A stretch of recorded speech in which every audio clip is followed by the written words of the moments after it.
Hi అండి. అందరికీ నమస్కారం. Welcome to my channel. ఈ వీడియోలో ఏపీ ప్రభుత్వ ఉద్యోగులకు మరో శుభవార్త అండి. సీఎస్ సంచలన ఉత్తర్వులు.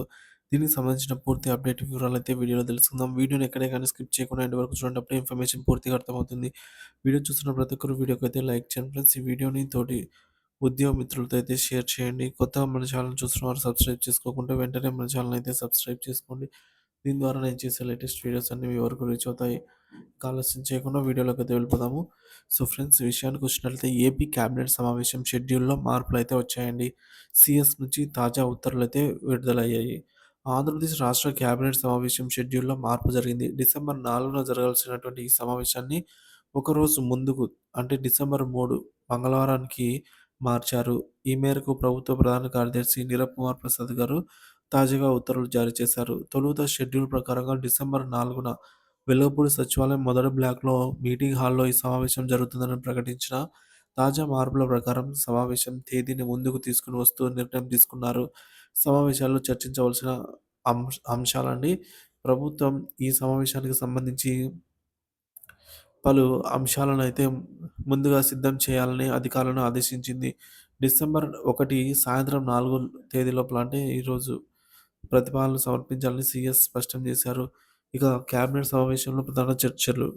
ఈ సమావేశంలో పలు కీలక అంశాలపై మంత్రివర్గం చర్చించనుంది. మొదటిది పేదల సంక్షేమం. రేషన్ కార్డుల జారీ ప్రక్రియ వేగవంతం చేయడము, పేదలకు సబ్సిడీ పథకాలు, డబుల్ బెడ్‌రూమ్ ఇల్లు నిర్మాణం, సూపర్ సిక్స్ పథకాలని, ఆరోగ్య, విద్య, ఉపాధి, పల్లెటూరు అభివృద్ధి వంటి కీలక పథకాలపై అయితే సమీక్ష. ఇక మూడోది ఇసుక పాలసీ. ఇసుక సరఫరాలో గందరగోళం గురించి చర్చ. నూతన ఇసుక విధానంపై ప్రజల నుంచి వచ్చినటువంటి అభ్యంతరాలు. రాజకీయ పరిణామాలు. రాష్ట్రంలో ప్రస్తుత రాజకీయ పరిస్థితులు. ఇటీవల అదానీ విద్యుత్ కొనుగోలు లంచం వివాదం మీద కూడా చర్చ అయితే ఈ కేబినెట్‌లో ఉండబోతోంది. సో, ఈ వ్యవహారంలో మాజీ మంత్రి వైఎస్ జగన్ పాత్ర కూడా, వాటి గురించి అంశాలైతే వెలువడనున్నాయి. ఇక పెండింగ్ హామీలు. ఎన్నికల సమయంలో ఇచ్చిన వాగ్దానాల అమలు స్థితి సమీక్ష. రైతు భరోసా, పెన్షన్ల పంపిణీ వంటి పథకాలపై చర్చ.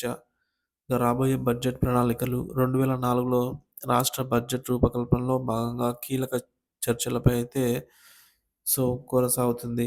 ఇక నిధుల కేటాయింపు, కేంద్రం నుంచి రావాల్సినటువంటి ఫండ్స్ గురించి పరిశీలన. ఇటీవల కేబినెట్ సమావేశానికి ముఖ్య అంశాలండి. ఇటీవలి కేబినెట్ సమావేశంలో ముఖ్య అంశాలేంటంటే, నవంబర్ 20న జరిగిన కేబినెట్ సమావేశంలో ముఖ్యమంత్రి చంద్రబాబు గారు పలు కీలక నిర్ణయాలు తీసుకున్నారు.